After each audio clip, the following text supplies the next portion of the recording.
Hello, and welcome to a very special crossover episode of Dingle All The Way and Conversation Street. My name is Lizzie, and I am joined by Simon, your regular Dingle All The Way co-host, but more excitingly, we have also with us Michael from Conversation Street. Hello. Hello, and Gemma as well from the same thing. Thanks for having us on, guys. This is very exciting and very timely with Corriedale just having been on. Exactly, yeah. We basically thought because obviously Coronation Street and Emmerdale have just joined together in their historic and momentous crossover episode, we should have a historic and momentous crossover episode of our own between Dingle All The Way Yeah, I am and feeling Conversation historic this Street. morning. Well, especially because we've just found out that this is like the 1,000th upload for Conversation Street, isn't it? It is. One of our listeners told us this morning because when we upload these to Podbean, it kind of tallies up the numbers as you go. Now, we just released episode 714 of Conversation Street because we don't give our bonus midweek episodes numbers. But yeah, apparently this is going to be the 1,000th thing that's on our RSS podcast feed. So it's properly historic moment. It is. Absolutely. Like, we are probably going to go down in history for this. Like, treasure these moments. I mean, to be honest, I don't think many podcasts make such high numbers. No, gosh. And much like Emmerdale came after Coronation Street and has fewer viewers than Coronation Street, we came after you and have fewer listeners. So I mean, you're nipping it, you're getting close, aren't you? You're catching up with us in terms of viewers. Yeah, Emmerdale. I mean, it's really exciting to do this with you guys because we always had people asking us, "Oh, is there an Emmerdale podcast? Is there an Emmerdale podcast?" So I was so excited when I was doing Soap Week last year to like see that you guys were running, and it's really fun to support the ITV soaps, especially now we've got the crossover. So we have a shared universe finally confirmed. yes, true. Same characters appearing in both now. Yeah, and not just the same actors. Yeah, I can't remember. I don't know whether you knew this, but I was reminded of it just this morning that back on the Dingles Go to Venice straight to VHS episode from 1999, what's her name? Mandy meets up with Reg Holdsworth, who had been a Coronation Street character up until the mid-20s. Yeah, that's so funny. It's on YouTube, and I think I'd heard of it before, but never kind of sought it out. But you can watch it, and it's her on her honeymoon with I don't know. I barely know anyone from Emmerdale now, but they get to Venice, and Reg Holdsworth is there welcoming them, and as pervy as ever. That was back when soaps had the big budgets to do these sorts of things. Oh, yeah. When was the last time that Emmerdale went abroad? Oh gosh, I really don't know. Certainly, like I'd say early 2000s. It's been a while. I would say the same for Corrie. It's maybe like 2006, 2007, maybe. I don't know whether we'll see those days again, sadly. Yeah, we're lucky if we get to go out to like the Yorkshire countryside now. That's like, They didn't bus even trip go to out. London. Yeah. Yeah, to me, as like a comparatively recent viewer of soaps and Emmerdale in particular, like the idea of them leaving the country, I'm like, wow, they did that once. That's crazy. I suppose Corrie went to Wales a few years ago. Does that count? Yeah, they did. Yeah. That's exciting. That's big. Yeah. Yeah, in a way. Well, Tom and Belle like were supposed to be in Wales, but they were just in like a different cottage on the side. Yeah, they go to anonymous countryside at some distance quite often, but you're like, I'm pretty sure I can see the Emmerdale village in the background. But yeah, okay. We had like a dodgy. No, it wasn't. It was a very nice hospital where Bethany had her procedure. Where was that? Oh yes, Turkey. Yeah, a couple of years ago, Corrie was supposedly in Turkey, but it was just the normal set, but with blue wallpaper. Yeah. We love the set designers. They do a great job. Yeah. Anyway, we're not talking about that. We're talking about Corriedale. Exactly. Yes, thank you for getting us into order. Lizzie, you had a schedule for us, didn't you? Well, a vague sort of outline, but I know obviously we'll go off track straight away, and indeed we have. But I thought it would be sweet to share, first of all, like, what is our experience or knowledge of the other person's soap? So Conversation Street, I feel like you guys seem to know a lot more about Emmerdale than we know about Coronation Street. But yeah, what is your experience of Emmerdale up until this point? Not much. Like, I don't think we'd really watched much, had we? Last summer, we went to the Emmerdale Village tour. I watched that video. It was so good. Yeah, so fun. That was really fun. In the week running up to that, we watched a few episodes of Emmerdale, didn't we? I think. Yeah. Just that was with John running around again. Oh yeah, that was with John running around with a bow and arrow. We're like, this guy just. That's right. You've had so much John content. He loves to run with a weapon. Yeah, that's his MO. Which is funny for us as well because he used to be in Coronation Street too. Yeah, of so it's course. funny seeing him playing someone else. Yes, we watched a little bit of that, and then we went to the village tour, and it was worth watching because we could then say, "Oh, I recognise that place," and kind of gives you a bit of an understanding of where things are. And obviously, there are some big Emmerdale moments and character names that we knew of, like we've heard of the plane crash. Yeah. We knew that there were 1 or 2 Dingles on the programme, but really, I don't think I knew very much about it. But we did, from Christmas up to Corriedale, watch Emmerdale just so that we were sort of properly up to date with it. Do you know any more than me, Gemma? Not really. I mean, I really remember it coming on my radar when, who plays Kim Tate? Claire King. Yeah, she came into Corrie and she played another character, Erica. I really liked her. And it was the same that happened when Stella came into the show because she was from EastEnders. Yeah, Michelle Collins. And they're like, I've got a big one from another soap and they're in our show now. And Erica didn't really have a good time with it. And I wasn't super... I mean, I really liked her, but people weren't super impressed by her. No, it didn't go down watching her in Emmerdale, she's fantastic. So that's kind of like where it sort of started on my radar. But what do you guys know about Corrie? Shall I go first? Yeah, you go I think I know more than you, but that's so low bar. I've never seen a full episode of Coronation Street, but I even the one between Emmerdale and Corriedale I did not watch, which really I should have done. But, it's only 22 minutes. I know. Well, I watched the Emmerdale one like first thing that morning because they released it on YouTube that morning, and then I came back for Corriedale in the evening. But I used to read Inside Soap magazine like late 90s, early 2000s, like religiously. At that point, I only watched Neighbours, and Neighbours content was very minimal in Inside Soap. So it's like if I'm buying it, I'm reading every single article in here. And I still read the Digital Spy soap section for, decades. So I basically know the big hitters and the big stories that are going on in Corrie without ever having seen them. So like there were people in this show, like, your Ken Ballard, your David Platt, they're like the big names who've been there a long time, who are like, I've never seen you move, but I've seen your face in stills for a long time. So. It's funny.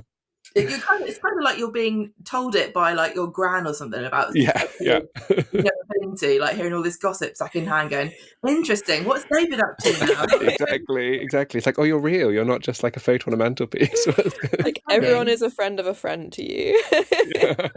I've done a bit of reading into Emmerdale. I don't know when, so at some point, having done this podcast for so long, just because I'm interested in the history of soap opera in general. So we know a lot about how Corrie started. So I've like looked on the Wikipedia pages about like what was Emmerdale like when it started. Obviously, we knew it as Emmerdale Farm growing up. We saw that was how it was advertised there. But yeah, reading a little bit about how it was back in the early days is always really fascinating to me. I didn't know that it started off as a daytime soap and then moved. That's really interesting. Yeah, because I did a quiz about Emmerdale on our podcast yesterday for Michael, and I was reading the Wikipedia page. Interesting. They changed the name. Wow, yeah, I know that.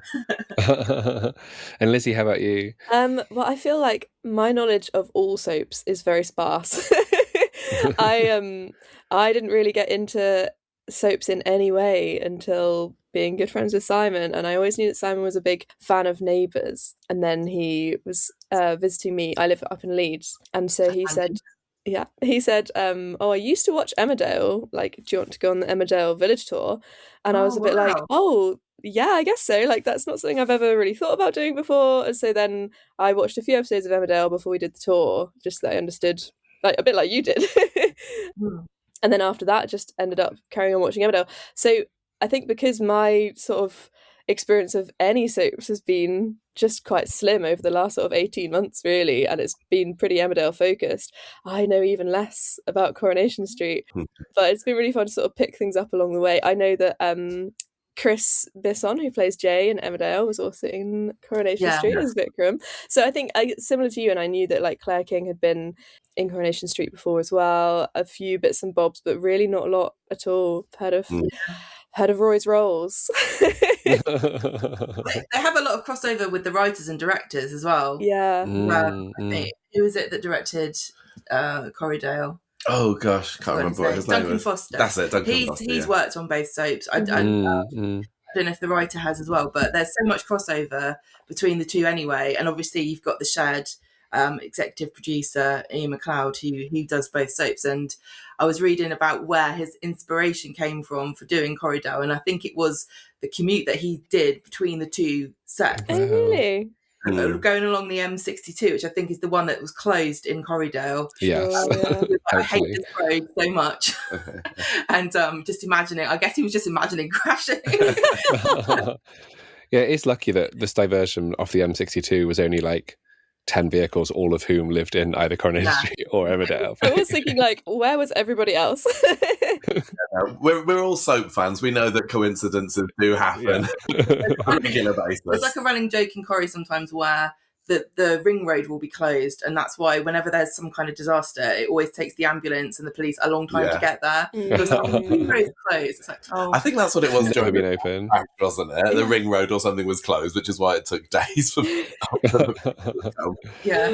Yeah, at least in Emmerdale, it's quite, you can always rely on there being no phone signal for any emergency because there isn't any phone signal in like the Yorkshire countryside. Whereas, you know, Coronation Street, you might expect they even a bit had better. that, didn't they? Because you said you didn't watch the preceding Coronation Street, and as Carla was being driven through the Dales by Kit, she was there on her phone trying to contact Becky, going, I haven't got a signal. Oh, Lisa, sorry. Yeah. So you must have been quite mystified by the Oh stuff. my gosh. Yeah. We were so confused. Even more than we were with Emmerdale. We did watch a bit of it, but I was still, when I was watching Aaron, John and Rob, I was like, why doesn't this guy fancy the other one? Oh, they're half brothers. They are brothers, yeah. I only found that out at the end, I think. Oh no, the episode after we watched the episode after. Yes, we watched Tuesdays. And I was like, oh, I see. Yeah, that makes more sense. Although we do sort of have a running joke about how like John and Aaron never really had any chemistry, and now that John and Robert are interacting, they seem to have a strange amount of chemistry considering they are blood relatives.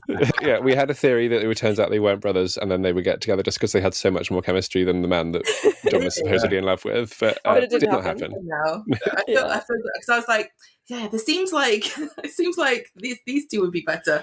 Hey, I think that you didn't know going into Corriedale that Jacob was it a trainee doctor or something? Yeah, he's a medical student. I think they filled in the blanks when he kind of jumped out and started putting. To be fair, he doesn't do a lot of it. He's very rarely at work. So.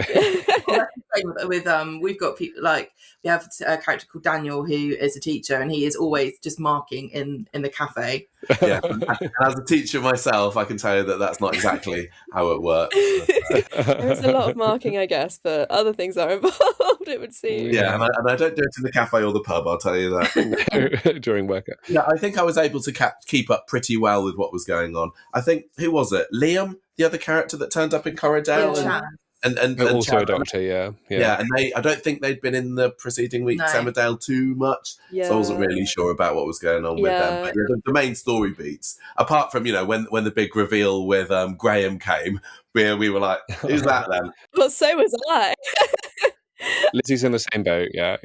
I was just like, Simon, who's this person who everyone seems to be quite like excited to see? And because I stopped watching between 2018 and a couple of years ago, he was in when I stopped watching, but he'd only been in for like a year, so I missed like 2 years of him. And when I stopped watching, he was quite a peripheral, I think quite boring character, but it must have become more interesting in the time after I stopped watching. Right, so you were kind of like nonplussed by this. When I saw him, I was like, oh, really him? Okay, fine. Really? But he was killed off in Emmerdale like 6 years in like ago. 4 different ways, it seems like, He was definitely dead. Like... Well, we had Becky in ours, who she was the one who got arrested in the ambulance. She was supposed to be dead, but she was never actually a character in the show. No. She appeared with Lisa, who's the blonde lady, the blonde cop, and she was supposed to be dead, and then she came back from the dead, and everyone was like mad.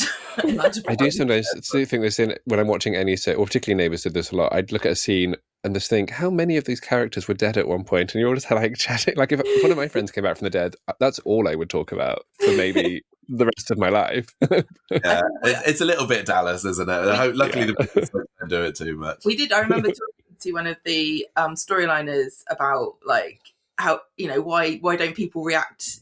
They would remember that this happened to them, because quite often some unusual circumstance will happen, but it's happened like to 3 other people in the same scene, but they never know That happened to me. And he said, Yeah. if we had it like that, then you would never stop talking about what had already happened, and they'd all have PTSD. Get nothing else done. It's too. Yeah, so I think one of the things on Lizzie's list was like trying to guess what was happening. You've done really well at understanding because you did some actual research into Emmerdale. But I did watch I watched the little 1.5 minute clip on YouTube of like what's been going on. So I knew there was this I can't remember her name, the lady with short blonde hair who's got dementia. Debbie, yes, Debbie. She's and was maybe kidnapped by somebody or being driven by someone a baddie. That's really interesting because what happened was that's her brother, but we have a theory that it's actually her son. That's what we're kind of banking on at the moment. So we've been thinking that for a few weeks now. We keep thinking, well, surely they'll reveal it this week. Surely they'll reveal it in Corriedale. And as of now, they still haven't. So they look a lot younger than us. There's about 17, 18 years difference. They're half brother and sister. Yes. Gotcha. So he is a bit of a villain, and he was going to escape to Germany with a bunch of money he'd stolen off her without her knowledge. And so that's why when they're driving, she says something like, he says there's nothing more to say, and she says something like, yeah, but there is, and then they crash, and we were all expecting her to say, I'm your mum, or something like that. Oh gosh, you could have done a whole EastEnders you're not my mother. Yes, I am. Moment. There's been a couple of moments where she's almost said it. So yeah, so she's got dementia, so that storyline has been going on for a year. Well, nearly a year. She's still in the early stages, and they're saying that it's going to keep running until at least next year. Yeah. Yeah, okay. So what was going on with those two. That's interesting. I knew, I've known about Todd, I guess, because he's been around forever. So I've read about him. I knew about the gay vicar because that was the thing I read about. Didn't know about the third guy in the love triangle, who, and also didn't know what on earth was going on. I read subsequently about him locking him in place with the seatbelt, because at the time he just looked like he was hugging him, and then I was like, I don't know what he's meant to have done because it was so dark, and I was just I can see he's done something bad, but it looked like he just gave him a hug. Yeah, Billy the vicar, he unfastened himself to escape. I don't know why he waited for Theo to come in before he tried to rescue himself, and then because Theo has been abusing Todd, and Todd was about to escape.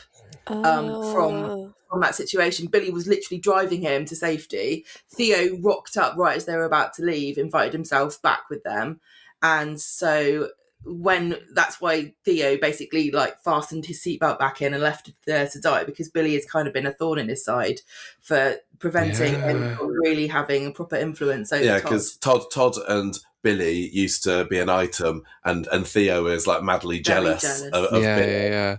I mean, the last time I checked in, Todd and Billy were an item. That's what I knew of them. But and indeed, the vicar in Emmerdale did say that he knew Billy in this week's episodes, and he was sad to hear about his death. And my dad is a retired vicar, and that rang very true. They all know each other. I was going to ask how true that was, Simon, because I was like, sure, there's loads of vicars. Would they really all know each other? You'd think, but whenever I mention a vicar, Dad's like, oh yeah, I know. Yeah, I went to theological college with him. Or it's like, okay, wow. It was quite interesting tuning into Tuesday's Emmerdale, and they seemed to carry on talking about Corriedale a lot more than Corrie did, and people from Corriedale. Whereas John Sugden's got the odd mention, but I don't even think by name on Coronation Street since. Really? Yeah, they haven't really.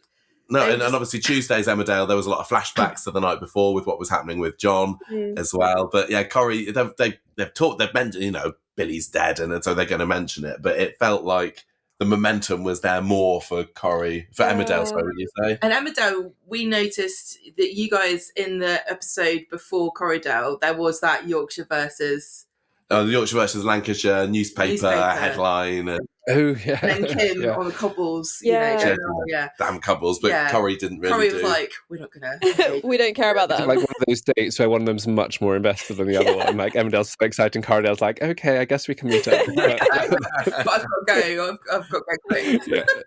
Yeah. Well, Simon, you were saying about, I can't remember where you'd seen it, but somebody was saying Emmerdale kind of felt like they were really gearing up towards Corriedale in a way that Coronation Street maybe weren't. And there was, so the storyline that we have had sort of dragging on for a really long time is a county lines, teenagers involved in drug stuff with April and Dylan, and then it sort of spiraled into human trafficking as well. But we've basically been seeing the same repeat seen basically, I don't know, for like 2 months now, of like just the situation getting worse and worse and more threats being made, and it doesn't feel like it's progressed at all. And we were like, in retrospect, we wondered if they were kind of trying to stretch it out until so that it could come to some sort of head in Corriedale.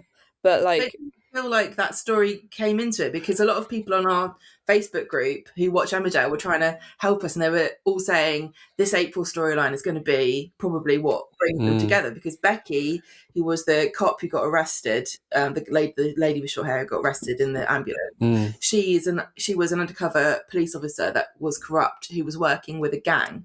And we were all thinking, and then she's got a link to Hull, she was going to go to Hull to escape from the country. And so we were all thinking, this is how it connects. Yeah, that would have been perfect. That would have made so much sense. And the new family that's just moved into the Rover's Return have come from Hull as well.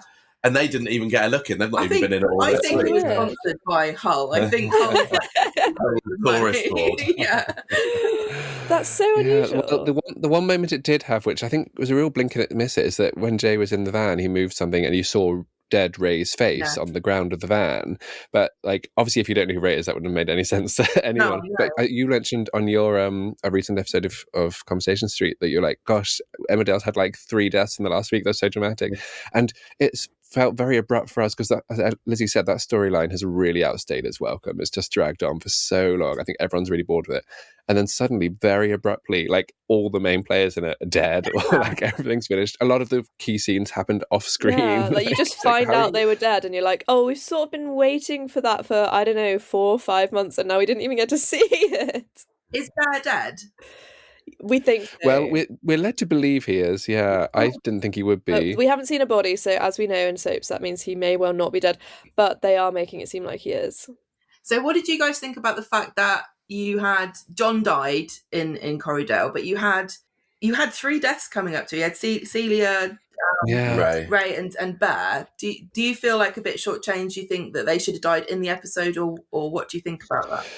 I mean, I'm mostly thrilled they're dead. Not Bear. I'm sad about him, but I'm so sick of the other 3 that I wanted them all to die. So, but I do feel I don't think they needed to stretch this storyline up till Corriedale because it didn't really pay off particularly. So I wish the Celia Ray death, whodunit, all that sort of thing we're going to get, because there's a big whodunit about who killed Ray now.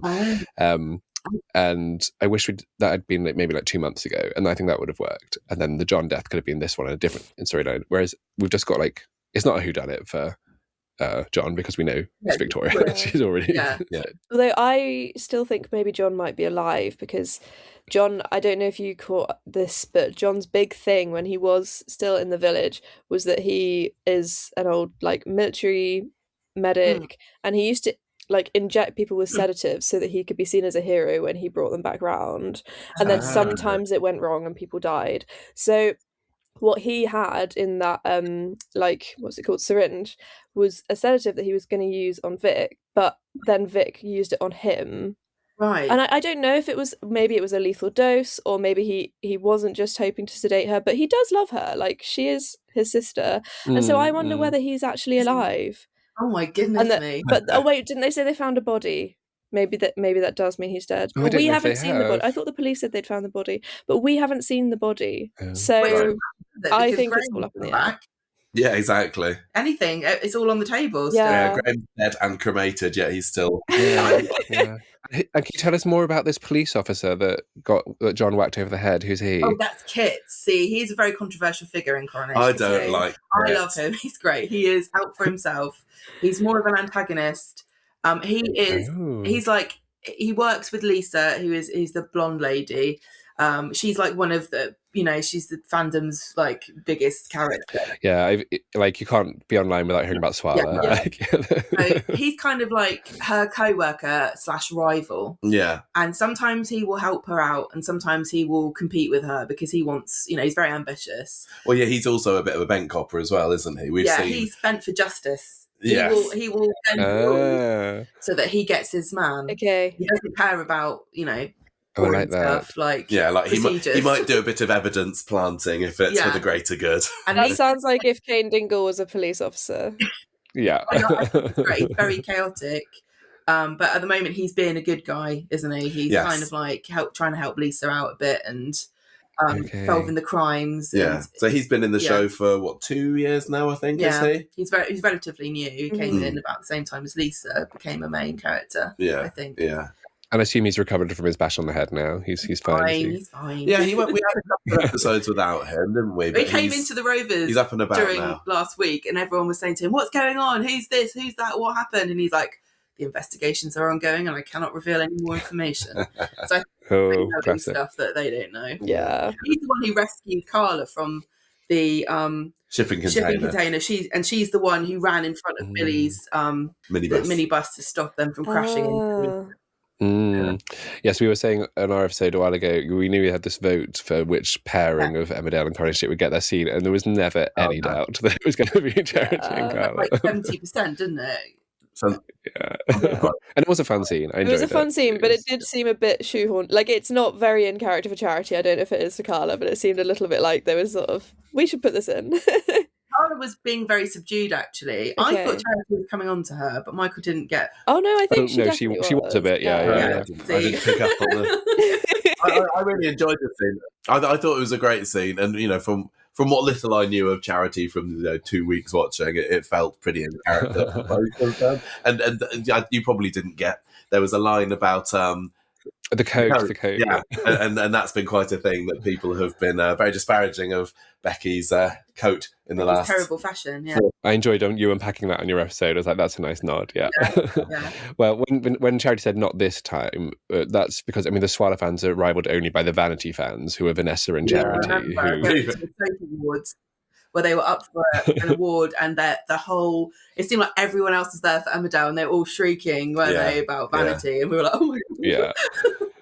And they're currently like nemesis at the moment, but we think they could end up back together. I think they're going to end up back together. I think that... we were watching them going, they were Vanity, that's Vanessa and Charity, because I'd never really no, we don't only heard of. I'd seen Charity. Charity, but I didn't know who Vanessa was. No, so that was quite. Well, the guy that Charity was with, Mac, that she was with, is that she cheated on Vanessa with Mac, and that's when their relationship started. Right. And I'm sure you picked up some of the secret baby. She's carrying her granddaughter's baby at the moment as a surrogate. That's what she thinks, but actually it's Ross's, but then everyone thinks it might be Max. So there's no one knows the actual truth of who this is except for Ross. When's the baby due, roughly? Such a good question. Gosh, it feels interminable. I guess it just feels like she's been pregnant forever, but I actually don't really know. We sort of thought she'd give birth at Christmas, but she didn't. So I guess soon, I think. I think she's supposed to be 8 months pregnant now, right? Yeah. Okay. I think Corrie characters are a lot more efficient. They tend to have their babies scarily early. Shona had her baby on Wednesdays. That's out already now, and she was I'm glad the baby's doing okay. That's good. I was going to ask about the relationship with Shona, because obviously coming in completely cold in terms of the dynamics. But the main thing I picked up on was when Shona and I presume her partner were David on the side of the road, and he was just like, oh, everything's always so doom and gloom with you. And I was like, well, she has just been in a car crash and she appears to be quite pregnant, and it sounds like she's also got health issues, so maybe you could be a bit kinder. But I was like, I don't know whether that was said in jest as this is banter. David is an incredibly dry sort of character, and their relationship is quite a lot based on joking with each other. Yeah, they are sarcastic to each other. Yeah. I mean, what the issue with that is that Shona's baby has a growth on its neck, and so they have to have a specialist surgeon when she was going to give birth to make sure that the baby was okay. And this surgeon is in Weatherfield. Sure. So that's why she was panicking, because she wasn't anywhere near the hospital. Yeah, that makes sense. Mm. And also, I don't know whether... So some of the sort of shocks that happened for Corrie, I wonder if you guys were like, meh. So when David collapsed in the hospital, were you like, oh no? Or were you when he started having a seizure? Yeah, I was a bit oh gosh, that man doesn't look very well, but that's sort of all it meant to me. Well, I learned from listening to your podcast that he has epilepsy. I did not know that. So I just was he's just a bit squeamish. What's going on? I mean, he's fine. Literally, the next episode, he just walks in the Shona's room and's like, anyway, Yeah, he can't drive for 12 months. Yeah, that's literally the only outcome But I so think far. Corrie fans would have known that he had epilepsy and they would have gone, oh, he's having a seizure. Well, I don't know. I think a lot of fans probably wouldn't have known he had epilepsy because he only ever has seizures like once a decade. He was diagnosed, I'm going to say 2008, 2009 maybe, and there has been very, very, very, very few seizures. He only has since then. epilepsy for plot purposes. Yes. Yeah. Yeah, once he was out of the park, Sure, of course, yeah. Max, and he had an attack in the park. But yeah, he's fine. The big shock for us as well, and I guess for you, was when Kane was shot. Did either of you see that coming? No, not at all. No, what is really funny is how much they've immediately forgotten about. Like within a day, they're like, "You seem fine about the shotgun reading. You can get out of hospital if you want." They're like ready to discharge him.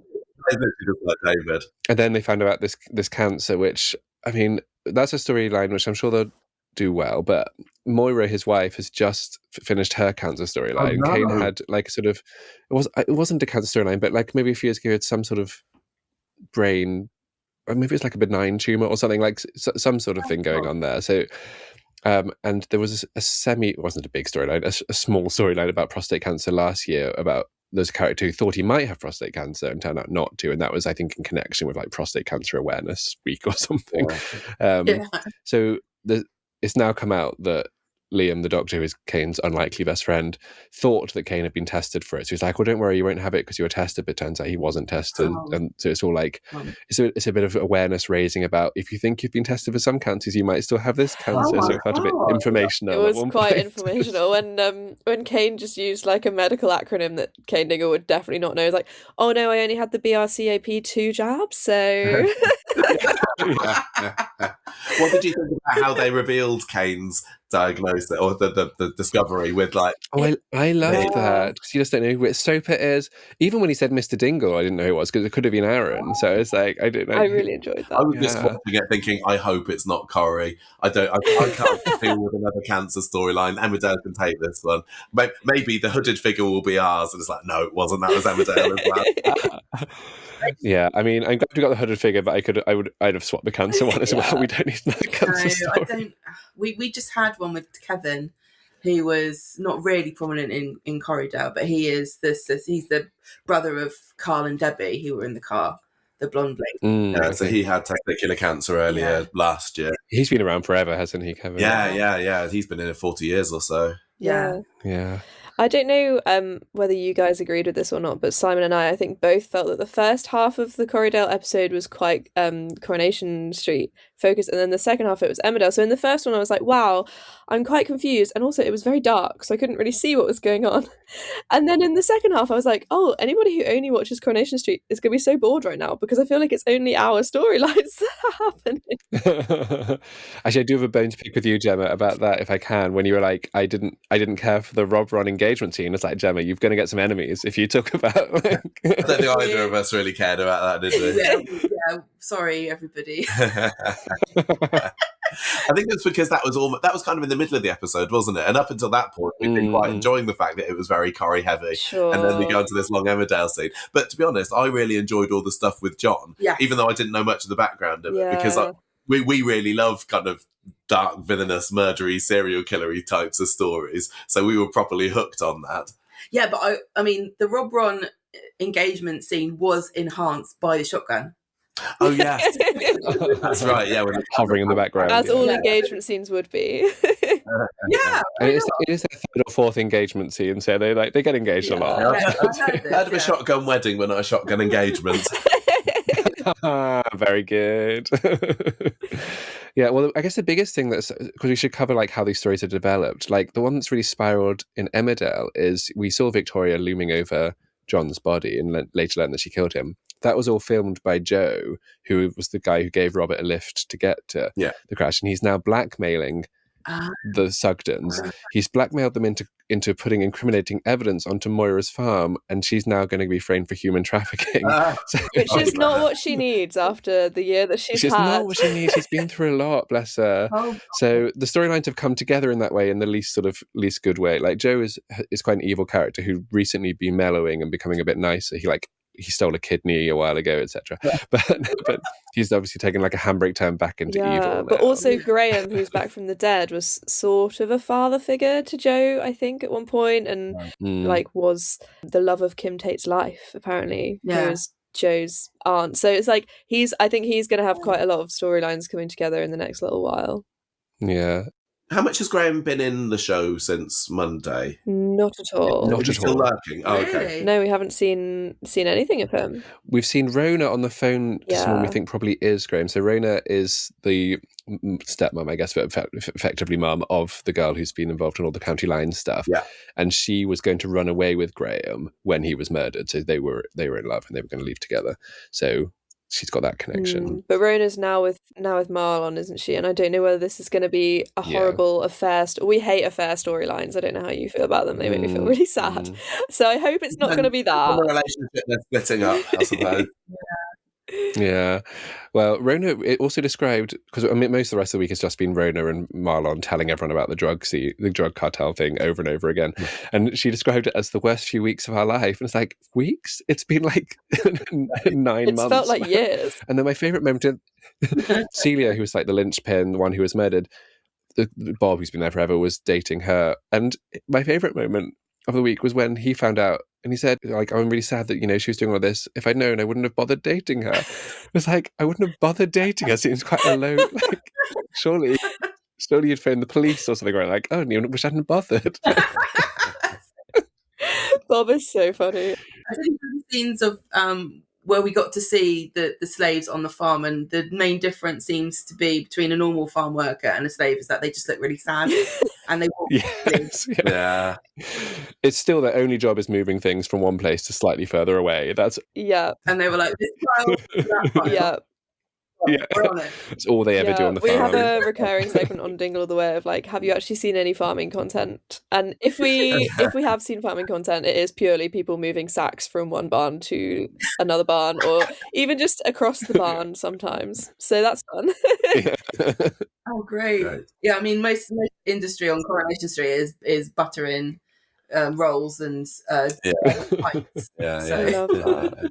It's interesting to hear that Graham's not featured too heavily, because the girl who was tied up in the back of his van. I was going to ask about that. We've seen bits of her this week. She's basically been loitering around the hospital looking at David and Shona. Who's a pregnant lady. Shona the pregnant lady, David. So, but it's been revealed a couple of days ago. Well, somebody saw her looking through the window and said, "Oh, you're a proud mother," and she said, "No, I'm a proud auntie." And then yesterday she did walk in to David and Shona's room and said, "Hi, sis." So it's a long lost, never before heard of sister of Shona.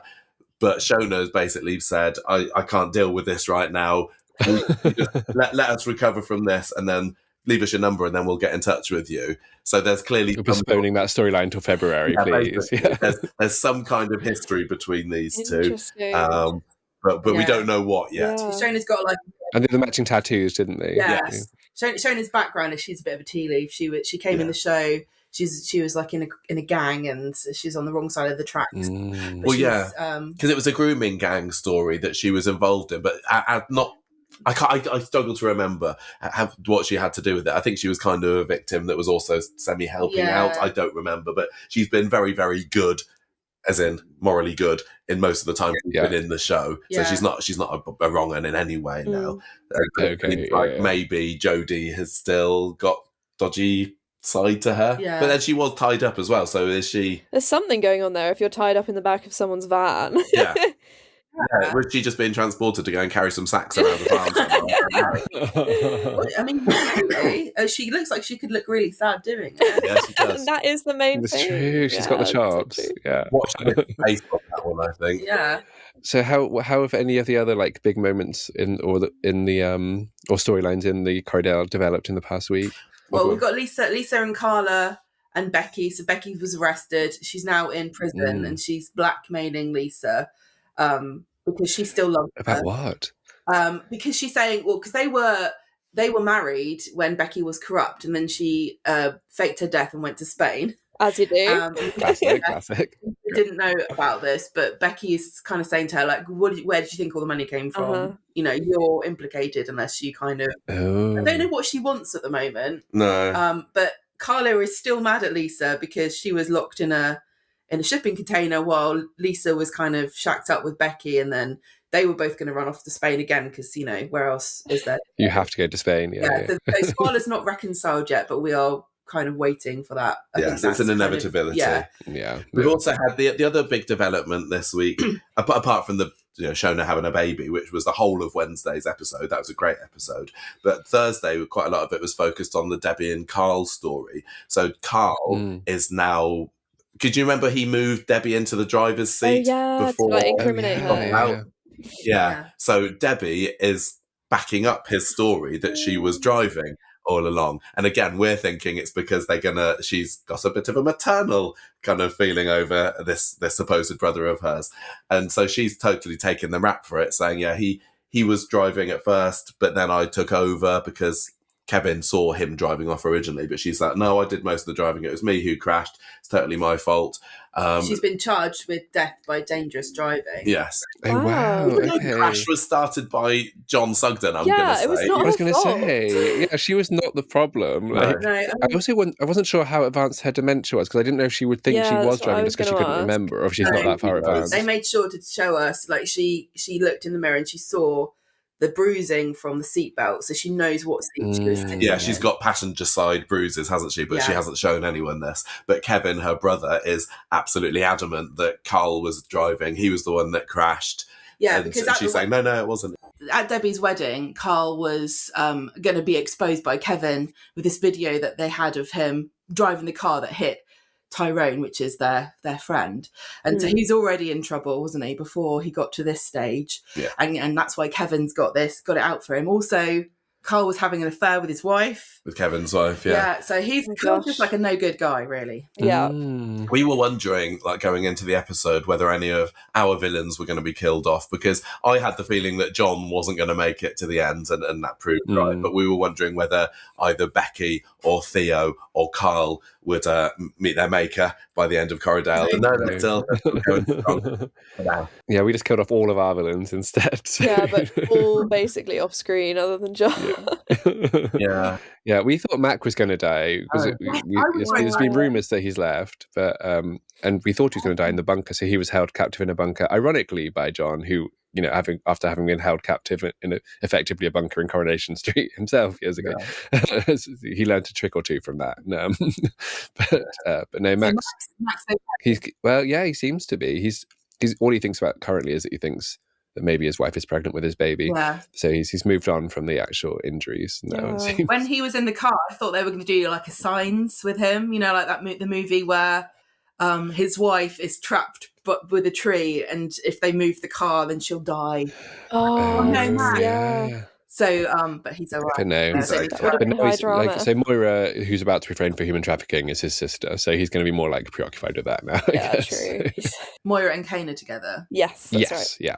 Yeah, they've been back and forth a lot over the years, but they've been together for a good few years now. And Kane's like still doing his diagnosis and working out how he's going to progress with the...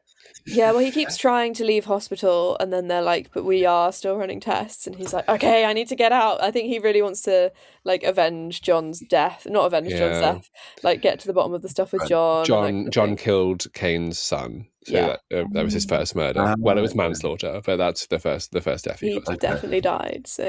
Yeah. His hand was found under the ice when the limo went through it in the ice. Oh, that's who that was. We did watch that. Yeah. Okay. Yeah.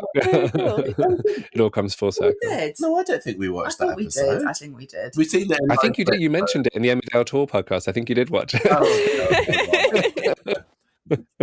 I do often get a bit jealous of some of Emmerdale's stunts, because I still think that, like, the Hotton bypass crash is kind of soaked, the best stunt ever. And even that, and the lake crash last year, I thought that looked really, really well done. They did that so well. I can't believe it was in the car park. They did that so well. It was so clever. We've got the tram crash at least for Corrie. That's true. So royalty, that tram crash. Yeah. How long ago was it? That was a long time ago, right? 15 years, just this past month. Yeah. I don't think they're ever going to top that, really. I mean, it was really... the thing is, it's like, there's only a certain number of disasters you can really have. And I don't think... We were talking about this yesterday. I'm not sure that Corrie's had a big car crash like the one we saw in Corriedale. They've had a few smashes and, you know, a few cars crashing, but nothing like we saw in no Corriedale. kind of pile-ups as far as I can remember. So I don't know whether you thought, watching it as Emmerdale fans, oh, this feels a bit like we've already done this kind of story. Yeah, I mean, Lizzie wasn't watching when the Houghton crash happened, but I think what was so good about the Houghton crash was that it did really brilliantly bring together so many different storylines at exactly the right stage of those storylines. Right. And so this one felt a bit like, it's a great stunt. I don't think it's worked as well, like storyline wise. It did work well for Charity and Mac and for the John, but the whole like Ray thing didn't really work, as we talked about. So it didn't feel as perfectly a meeting point. But but the Houghton Bay crash was like 9 years ago, maybe. So it's like, yeah, we're ready for another big pile up. I think it's fine. I think that like the same thing happened with the tram crash, where it fundamentally changed or like developed completely new storylines. Whereas I don't think Corriedale did that for either soap. No. It kind of it threw a wrench in the works, and some things have changed because of it. But it's not like a fundamental shift, really. Yeah, and certainly in Emmerdale, none of the things that have shifted had anything to do with the car crash. Like it was Graham appearing and it was John dying. Like, and those things didn't have anything to do with the car crash. Yeah. Although I did wonder, and I said this in our most recent episode, whether that final scene with Chaz in the taxi, it's like I feel like they've got chemistry. Like maybe they'll have an off-screen affair, and we'll just find out about it later. It was a way for like the universes to keep in touch. I don't know. If you sensed any vibes between them or not. No, Tim is part of a very beloved couple with Sally. And Sally, previously to that, was in a couple with Kevin, and they were like the most solid couple. And I can't remember which producer came in and said... that was Brian Park, I think. Brian Park was like, I need to wreck the best marriage on Corrie. And so they to break them up. So they've been broken up, ever since, and Sally's now with Tim. So if they were to break that up, I think people would get really mad. Because I think Sally and Tim are pretty safe. Tim is a pretty laid-back kind of guy. I think he'd be the same with anybody as he was with her in the taxi. He seemed nice, yeah. From our end, Chaz, who was in the taxi, is engaged to Liam, who's the doctor. But they're really, really mismatched, and they don't appear to get on the rare occasions when they do see each other. It's like they're just talking at cross purposes, and we're all like, obviously they're not going to get married. Yeah, nobody wants them to be together. We're all ready for that relationship to be together, including both the fictional characters in it do not want to be in that relationship, as far as we can tell. Yeah, well, you can't have Tim. Sorry. No, fine. I just thought it was a nice way. There is obviously this link between Jodie now and Graham, and the idea that Graham is never going to come into Coronation Street, despite the link to this new character that we got, is odd. He must be he's going to be talked about. We're going to find out what she was doing in the back of his van. Yeah. So there's a bit of a lingering connection there, and we were kind of joking also about the idea that had Charity had her baby on the crossover, maybe her and Shona could have done a bit of baby swapping. Gosh, that'd be so good. As we said, Shona's baby did have a massive growth on its neck, so I think they probably you would spot that. Yeah. A fourth possible father into the mix for Charity. Exactly. Poor Charity is confused enough about the paternity of this child. It's like, it's actually a complete stranger. I do wonder how much they discussed like properly cementing the two together with like maybe swapping characters or something. I do think they're gonna. That would have been good. I think they're gonna revisit that at some point. It's too tempting. I hope so. It'd be fun. Yeah, Hollyoaks and Brookside did that back in the day, didn't they? Yeah. One went from one to the other. I think what they really want to do is make people watch both soaps. Yeah. And I'm not totally sure that Corriedale has done enough to make Corrie fans watch Emmerdale and vice versa. I don't know what you think. No. I would agree with you. Yeah. Although amusingly, Digital Spy this morning released a list of 15 suspects for Who Killed Ray, and 15? The last one of those was Jodie. They're like, maybe it was Jodie. Yeah. It's like, well, why not? Yeah. I mean, she was too busy running into trees. Why did we have to have her? Well, I was a bit confused about like which show she belonged to, because she was just sort of an anonymous woman tied up in a van, and I was like, well, that happens quite a lot in Emmerdale, and I thought she might be ours, and then I was like, oh, we didn't see her again. I guess she's then we saw yours. the tattoo. It's like, no, okay, she's yours. Okay. Yeah. That was another problem with it being so dark as well, wasn't it? Because when they showed Jodie's tattoo, we were like squinting and going, is that the same as Shona's? I can't really tell. Is that dirt? We did have the lights off when we were watching it, so it was not too bad. Wish I thought of that. Yeah, that was a wise idea. Maybe sure. Jodie's going to be better in Corrie because there aren't as many trees to run into. I think it's a real hazard. And, you can't move for them. I think there's only one tree in Coronation Street. Yes. there's totally unrelated to any of this. There's a question I want to raise about, we had the iconic meeting of Ken and Eric. I think obviously more iconic for Ken, really, because I don't know how well known Eric is outside of Emmerdale. Maybe he is, but I was looking up. Obviously, I know who Cavallo is, but I was looking up how old he was, and I saw that the actor is 93 and the character is 78. And I was thinking, does that mean when he started he was a 28-year-old playing a 13-year-old? No, the character is 78. Oh, Wikipedia lied to me. Okay, or not? Maybe it wasn't even Wikipedia. It might have been Google AI lied to me. There's a few years difference. William Roach is a couple of years older than Ken, but okay, not like that. Yeah, why was Google telling me he was like late 70s, 78? And she was like, surely not. That's Google's AO mode. I need to get rid of it. He was in the first episodes of Corriedale, he was like a student. Yes. So he was going to university. So we've seen him squander his incredibly expensive education over the many years. He's not done really much with it. No. Well, he was the editor. We've all squandered our expensive education. It's it's a safe space for that. I just couldn't believe he was 93. He looks incredible. I know. Does, great. yeah. We've got to see him a few times, haven't we, in person? Yes. And he is just like just on it. He's still very, very on the ball. Yeah. Sure. Does he still have a lot of stories and things in Corrie? He has had some sort of, I'd say, mid stories. Last year he was nearly killed by Cassie. Yeah, there was a poisoning storyline where Cassie, who was hanging around with Steve in Corriedale, she was Ken's carer and was kind of putting, what was she putting into his antihistamine? She was putting some kind of like medicine into his to make him sleepy because she wanted to keep her job. So it wasn't like no hard feelings. Yeah, I mean, he does a lot of sitting down, doesn't he? Yeah. Ken? Yeah. But I got the impression from watching the Christmas to New Year's week of Emmerdale that Eric is being given a bit more to do, but he is, is he in the early 80s, is Eric? Yeah, the character has just turned 80. Oh, okay. But it seems like he has been ancient forever. Like, even in the Plane Crash episode in 1993, he was playing an old, quite confused man. And we were like, that was ages ago now. Like, how are you still going? That's funny. I think he was younger than I am now in it. But I mean, Emmerdale in general, I think British soaps in general, are not always I think Coronation Street's better, actually, than like Emmerdale doesn't give their older characters much story, and we've often had older characters who pop up for like one line a month or something. But Eric does get a bit more. He's just had, we might have seen this, I think it was after Christmas, a bizarre marriage to Gary. Which didn't work out what was going on. It was for tax reasons. Okay.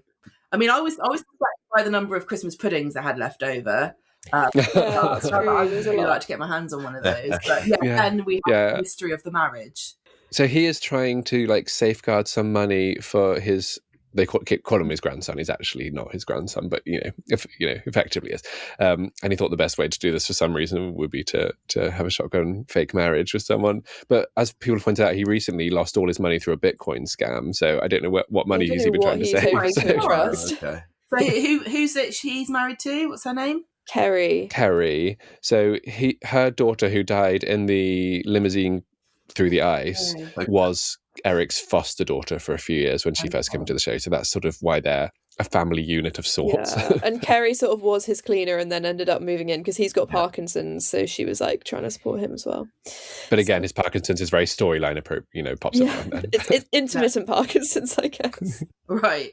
So she was wearing the white dress to the wedding, and then she said it was to fake their picture. Yeah. Stuff, but nobody seemed that surprised that she was wearing white to a wedding. She's quite unhinged. Right. So like we love her. Like she's not had much to do in recent years, but she's a really fun, quite bizarre character. So like she would do that sort of thing. She was sort of in a relationship with Jay. But there were a few vibes there that I didn't really. Yeah, but it was horrible and nobody wanted it. So like we don't. It was bad. It was really bad because they've been like enemies for years, and sort of not like big level evil, but like petty. Right, yeah. Minor blackmailing. But they just really don't like each other, so it wasn't believable that they got together. It was interesting what you said about the impression that Corrie gives more for his older characters to do, because I wouldn't particularly say that's the case. Okay. I mean, Rita is definitely one who will be brought out for once a month if you're lucky to order a drink in the Rovers, and that's about all she does, isn't it? Although Roy, and how he's in his 70s now, isn't he? Roy's still a very major player, so I think he's probably our. But it's all relative, though. I suppose so. Because I don't know. Yeah. We don't watch Emmerdale enough to see. And we also have Evelyn, Maureen Littman, who she's kind of on and off the show at the moment, isn't she? She just phones them up and says, "I want to be in a scene." I think, yeah, and that's her right. She's an icon. She can do that. Yeah. I was so sad we didn't. I mean, maybe they've released it. I need to go and find it. But one of the proposed couples was Nicola from Emmerdale and Roy from Corrie, Nicola's one of our favourite characters. She's like, she's aging into sort of busybody territory, but she's always been like quite bitchy and sharp and like quite, but also a real heart to her when she needs to, and she'll fight for the people she loves, that sort of thing. That sort of character, but she's always like snide little comments. And I thought, I mean, I know more from sort of the Roy and Hayley era, I guess, because that was such a big deal. But I think they would have had a lovely dynamic together, and I'd love to have seen that. I'm sure they'll all come out. They have to. Yeah, I'm sure. There's no way they're not releasing I wonder them. if they're going to do a DVD. That would be fun. So I've seen the Sam. I can't remember who Sam was with. I was going to say I really enjoyed the one with that. Sam Dingle. Yes, with Kirk. Yeah. Yeah. Why not do a good. DVD? Because nobody buys DVDs Yeah, I know, anymore. but I think collectors do. Like, they sold us a blooming anniversary coin. We bought a stupid coin. Anniversary. It's horrible. Coin. It's horrible. We hate it, but we bought it. You can look at it and go, look at how low you've sunk. You bought this. Yeah, and like the price markup on a DVD, they can make a tiny profit even if they only sell that to like 200 people. They'll be fine. Print on demand down in the gift shop. Yeah, they Turn it onto a CD for you while you're waiting. Good. But yeah, I did see that when they brought those votes. I don't know anything about Kirk, but I was like, no one's voting for Sam. Like, we like Sam, but he's no one's favourite character. I would have voted for Sam. He's up there for me. Yeah. He's very sweet. Kirk is a type of, he's like the token comedy thick character. Yeah, that's the same as Sam. From Sam, who doesn't really ever have any stories at all. They bring him in every now and then to say something funny. They used to write better for him. They used to write a lot better. He's just not really funny anymore. Yeah. Well, Sam's been in it for like 30 years or something, and he never got stories. But the last 5 years, he has started getting stories. I think because he's married this woman called Lydia, who was more, I don't know. She's also brought in as a funny character, a comedy character, but it's got more depth to her, I guess. So it's been quite fun to see. Like you can be rescued from the once a month funny line territory of a soap into actually maybe B stories rather than A stories. Your cast must be smaller than Corrie's. I think it's only a little bit smaller. It's about 50 I think there's like people, 50 something. Like 80 or so. So because now we've got the same. Emmerdale and Corrie have got the same time on screen, haven't they? And I just wonder whether your characters get more time to have their stories compared to Corrie characters, because it's just maybe fast. I don't know. Yeah, we don't have many, because I think they also have got rid of a few. We don't have many who only come up like once a month. We've got like Rodney, who's barely ever in it, and a handful of like Claudette maybe, but. If you're a Dingle, you're going to get all the storylines, basically. But there's no one who's like completely languishing, except for like 1,000 anonymous children who we never see and just hear tell of. So many we got some of them. Yeah. And teenagers who just like inexplicably disappear for like a year and then come back as if nothing has changed. Like, I'm doing my GCSEs now, and you're like, are you? We have got that too, for sure. We found that Corrie's been doing more in the last 5 years or so with like the late teen characters. And it's like they're trying to get more people, maybe trying to attract the younger viewers by having a bit more for the sort of 18-year-olds-ish to do. Does Emmerdale do much with that sort of age range? Well, April, who's been the centre of this drug story, and before that went missing and was homeless, the character's 15. I'm not sure how old the actor is, but she's been like huge this year, and that's the big one. The shame is like we've got a few others who are around the like 16, 17 age, but none of them are very good at actors. So like, I think I really like Arthur. I know that you do. Arthur's the best of them, and they killed one of them off just before we started watching, and who hadn't done anything for years before that, so it didn't make any real difference. And one of them went on a cruise for sort of 2 years or something recently. So. But I'm hoping they just start. I said this on our last episode. I want them to recast all of them and then give us like good teen storylines. Yeah, I mean we've had so many of them now, and be careful what you wish for. It does feel like they can only write for one type of character. It's like a naughty teenage boy who's up to no good, and then there's a teenage girl who's on the wrong side of the tracks, but she's got a heart of gold, and they keep coming out with the same characters kind of come and gone. Yeah, and we think it's been a little bit to the detriment of kind of characters our age. Yeah, that's a shame. Yeah, I mean, as years go on and off, everyone has ebbs and flows and peaks and troughs of how much they appear, don't they? So yeah. Well, it's an interesting thing coming to British soaps relatively late because I watched Neighbours from 1998 until it finished about a month ago. Yeah. And that one, the cast size was only like 20 to 25, and everyone would get the same amount of story, basically. So you wouldn't have like the popular characters who get more stories. It was really shared between everyone. And it's so interesting then to start watching British soaps where it is like you've got your key characters who always get the big stories, you get characters who get nothing. It's like, oh, like it must feel more awkward on set in the British soaps than it does on the hierarchy. I really wonder how much of that is because of the awards. Because they're always trying to get awards, and so they kind of, I don't know how much they really write and plan around them, but I'm thinking quite a lot because you've got your A stories and you've got your A characters, and then it kind of goes down in tiers, and you end up with like some stories, some characters are only in a story for like a couple of weeks in a whole year because they know well, it isn't going to get an award. There's no point really putting much effort into that. I don't know. Interesting. I'm not sure. I do have my suspicions about that. That's such a good point. Yeah, and such a shame as well, because sometimes you get them, you think, oh, actually, like we've got a character called Manpreet, who I think is one of the best actors on the show. She's so good at comedy, she's good at drama, and she gets almost nothing to do. And I think you said you watched some of the serial killer, Mina, it's her sister. Right. And yeah. Loved her. And she's one of those ones who I'm like, she could do so much more, but she's never going to because she's not like, she's not in her 20s and she's not a dingle. Yeah, I mean, I think Corrie's does a good job of like having a wide range of character ages, and I think that probably women in their like late 40s, 50s get quite a lot of. Oh, that's good. Yeah, well, we do if they're dingles, but not if they're not dingles. Not if they're not. Yeah. Fab. Well, we should probably wrap things up around there, if that's okay with you guys. I don't know if you had any final thoughts that you wanted to share before we head our separate ways. I mean, we could talk for hours about this. We covered all the main bases. Yeah, I think so. Yeah, it's been really a lot of fun. Thank you guys. Yeah. Yeah, no, it's really nice to finally chat properly and like. I think we spoke before we started recording about like International Soap Week and how grateful we were for you guys setting that up and like spearheading that, because it's such a nice way to bring together people who are invested in all the different soaps. So we're looking forward to that this year as well. Yeah, well, thank you guys. You did so much for it as well, didn't you? Yeah, it was really fun. Yeah.